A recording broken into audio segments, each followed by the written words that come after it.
Bismillahirrahmanirrahim. Assalamualaikum warahmatullahi wabarakatuh. Alhamdulillahirrahmanirrahim. Wassalatu wassalamu ala asyrafil anbiya'i wal mursalin Sayyidina wa maulana Muhammad sallallahu alaihi wasallam. Asyhadu an la ilaha illallah wa asyhadu anna Muhammadar Rasulullah.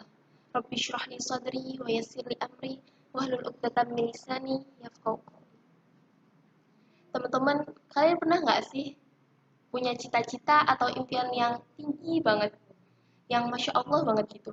Contohnya nih ya, pingin nyelesain 30 juz, pingin ke luar negeri, ke Mekah, ke Madinah, ke Turki, ke Mesir, atau bahkan ke Zimbabwe.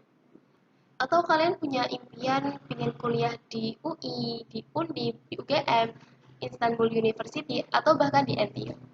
Atau kalian punya impian pingin punya suami idaman kayak Syakir Daulay atau Ray Bayang. Tapi kalian ngerasa kurang percaya diri gitu sama impian kalian itu.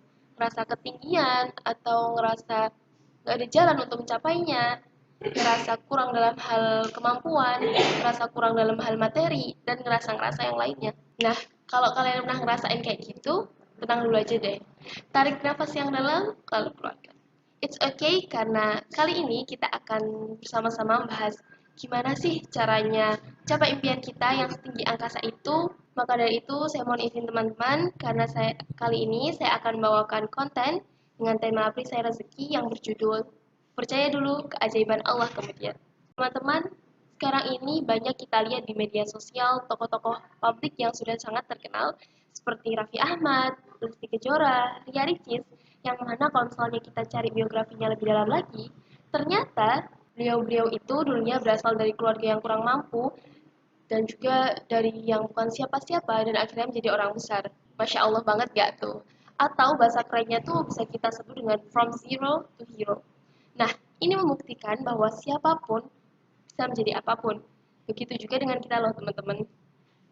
Sebenarnya kita tuh bisa kok mencapai impian kita atau cita-cita kita, tapi terkadang kitalah yang bangun dinding batas yang tinggi antara kita dan juga impian kita tersebut. Dinding yang tinggi ini disebut dengan perisai rezeki. Oke, sampai sini masih pada fokus, curious, atau malah confused nih? It's okay karena kita akan bahas pelan-pelan sebenarnya apa itu perisai rezeki. Yang pertama, dosa. Dosa-dosa yang kita lakukan kepada Allah dan juga pada manusia dapat menjadi perisai rezeki bagi kita. Mari teman-teman, kita introspeksi diri, sudah berapa sering kita menyakiti makhluk Allah dengan lisan dan perbuatan kita. Bahkan nauzubillahnya, kita pun juga berprasangka buruk kepada Allah. Lalu bagaimana ketika kita sudah merasa bahwa dosa kita semakin hari semakin banyak?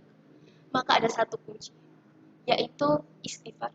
Karena istighfar inilah yang nantinya akan merubuhkan dinding pembatas yang tinggi tersebut. Dan yang kedua, ragu akan keajaibannya Allah Subhanahu wa taala.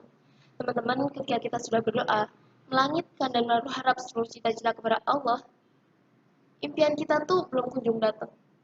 Jangan dulu berseuzon kepada Allah, karena siapa tahu sebenarnya penyebab terhalangnya kita dengan impian kita tersebut adalah perisai rezeki yang kita pasang setelah kita berdoa loh.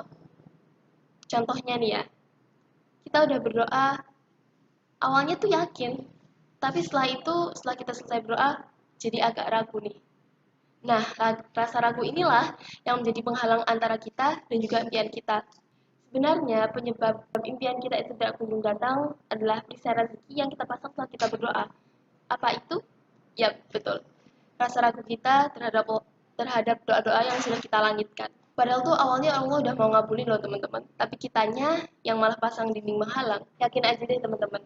Allah akan mengabulkan semua doa yang ada di genggamannya di waktu yang tepat dan dengan cara yang terbaik menurutnya. Yakin aja deh teman-teman. Semuanya tuh mudah bagi Allah. Sebagaimana firman-Nya, Innama amruhu idza arada syai'an an yaqula lahu kun fayakun. Sesungguhnya perintahnya apabila dia berkehendak hanya berkata jadilah, maka terjadilah. Quran surah Yasin ayat 82. Coba deh bayangin teman-teman. Bayangin kalau misalnya nanti impian kita tuh udah terwujud. Kita udah di Turki, kita udah masuk universitas yang kita impikan. Bayangin seberapa bahagianya kita.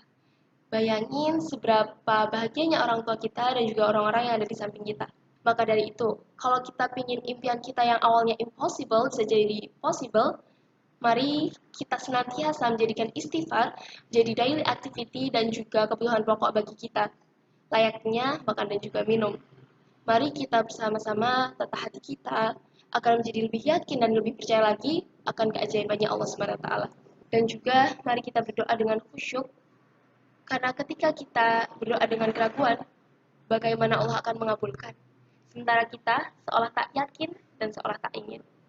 Itu saja yang dapat saya sampaikan. Mohon maaf apabila banyak kesalahan dari saya karena kurangnya ilmu pada diri saya. Dan apabila ada kelebihan dan manfaat yang dapat diambil, itu semua datangnya dari Allah. Rabbana zalamna anfusana wa illam taghfir lana wa tarhamna lanakunanna minal khasirin. Wassalamualaikum warahmatullahi wabarakatuh.